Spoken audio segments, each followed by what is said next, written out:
ఓం నమో వెంకటేశాయ. తిరుమల వెంకటేశ్వర స్వామి కొలువైన శేషాచల అడవుల్లో ఉన్న కోట్లాది తీర్థాలలో ముఖ్యమైన వాటిలో ఒకటైన తుంబుర తీర్థం ప్రతి సంవత్సరం ఫాల్గుణ పున్నమి ఒక రోజున మాత్రమే భక్తులను అనుమతిస్తారు. ఈ సంవత్సరం మార్చి 24 మరియు 25న తీర్థ ముక్కోటి ఘనంగా నిర్వహించారు.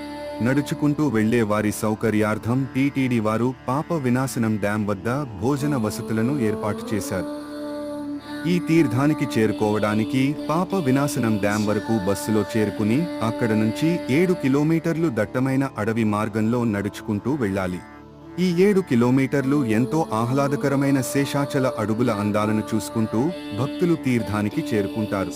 చివరి 1 కిలోమీటర్లు చాలా క్లిష్టతరంగా అలాగే చాలా సుందరంగా ఉంటుంది.